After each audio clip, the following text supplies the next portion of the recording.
आज आपण म्हणूया पालकची वेगळ्या टाईपची भजी। त्याच्यासाठी मी हे 2 कांदे चिरून घेतलेत। त्याच्यामध्ये आता मी हा अर्धा जोडी पालक जो आहे तो चिरून घेतलाय। जनरली पालकाची भजी बनवतात ती पानं अख्खी ठेवून ती डायरेक्ट बेसन मध्ये हे करून बनवतात। अशा प्रकारची बनवून बघा, मस्त कुरकुरीत पण होते आणि एकदम छान लागते।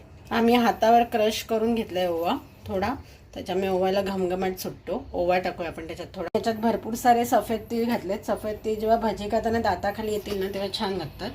आता मी याच्यात टाकले लाल तिखट, आपला साधा मालवणी मसाला आणि हळद। आता ह्याचं काही प्रमाण नाही, तुम्हाला जर जास्त तिखट हवं असेल तर तुम्ही जास्त पण टाकू शकता। जरी भजी तिखटच चांगली लागते। आता टाकले धना जिरा पावडर आणि मीठ चवीप्रमाणे। आता आपण ह्याला चांगलं मिक्स करून घेऊया पहिले।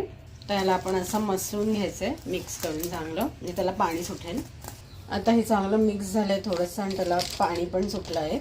आता आपण ह्याच्यामध्ये हळूहळू करून बेसन ॲड करत जाणार आहोत आणि ते मिक्स करत जायचे। हळूहळू ॲड करायचं, एकदम भसकन नाही ॲड करायचं। आता अजून तरी मी ह्याच्यात काही पाणी नाही टाकलं आणि हे एवढं मी बेसन जेवढं ते बेसन त्याच्यामध्ये मिक्स झालं तेवढं बेसन टाकून घेतलंय। तर ह्याच्यामध्ये मी थोडंसं तांदळाचं पीठ टाकणार आहे आणि तांदळाच्या पिठाने कुरकुरीत पण येतो, पण जास्त नाही, थोडंसंच, एखाद दुसरा चमचा।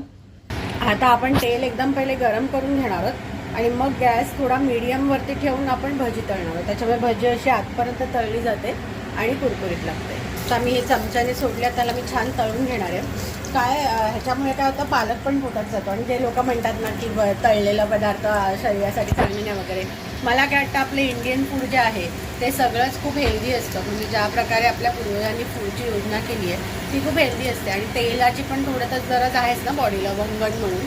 हां, ऑफकोर्स तुम्ही रोज खाल्लं तर ते अपायकारक आहे, पण असं कधीतरी केलं तर इट इज ऑफकोर्स हेल्दी, कारण ह्याच्यामध्ये भरपूर पालक आहे, ओवा आहे, धना जिरा पूड आहे, आपले सगळे गरम मसाले आहे।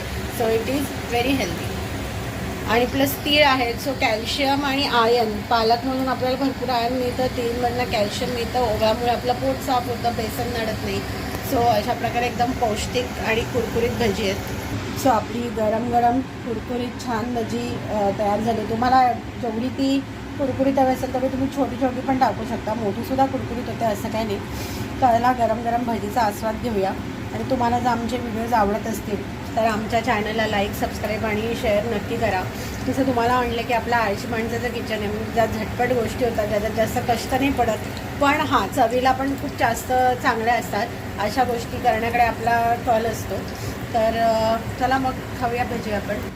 सो गरम गरम भजी आपली रेडी आहे।